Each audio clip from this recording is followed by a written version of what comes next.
এই তো আমরা মাছ রান্না করব।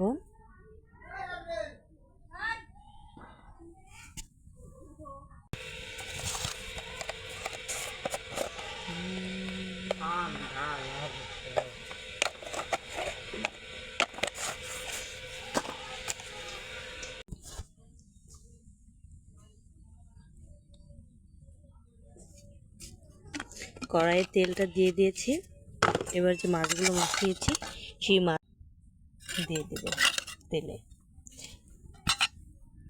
তেলটা গরম হয়ে গেছে। আবার সেই বিখ্যাত আমার খুদের ভাত রান্না করতে হবে। মাছগুলো আগে ভেজে নিয়ে তরকারিটা হয়ে গেলে তারপরে খুদের ভাতটা দিয়ে খুদের ভাত রান্না করতে হবে।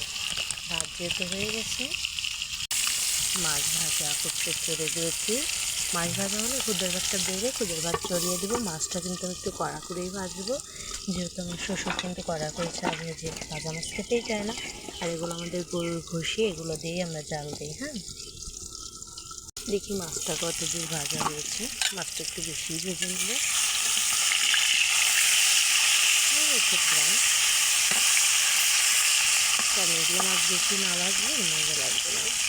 যেহেতু তরকারি দিয়ে রান্না করবো, মাছটা তরকারিতে এইদিকে খুদের ভাতটা বেড়ে নেবো। ওইদিকে মাছ ভাজাটা হয়ে যাক।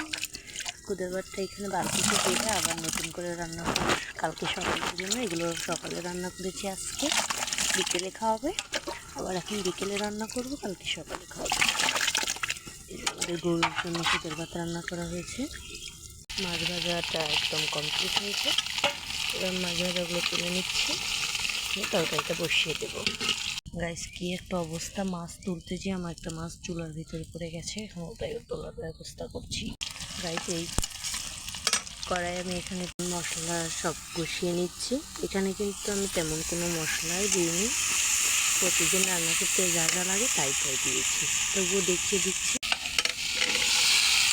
প্রতিদিন যা যা লাগে তাই দিয়েছি। হলুদের ফাঁকি, লবণ, মরিচের ফাঁকি, জিরে গুঁড়ো, হলুদের ফাঁকি, এগুলো যাবতীয় যা পরিমাণ লাগে সব।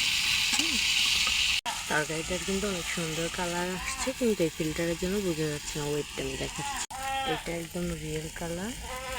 কোনো ফিল্টার নেই, ফিল্টার ছাড়া। এটা আমার তরকারি কিন্তু হয়ে গেছে প্রায়, এখন নামিয়ে নেব। অনেক সুন্দর কালার আসছে। আমি এখন কিছু ভাত খাবো। এই তরকারি দুপুরে ভাত খাইনি, অনেক খিদা লাগছে। এদিকে আমি খুদের ভাত চড়িয়ে দিয়েছি, এখন ভাত খাবো। এটা হচ্ছে মাছ দিয়ে শিরুর মধ্যে রান্না, আর এটা হলো ভর্তা। অনেক মজা।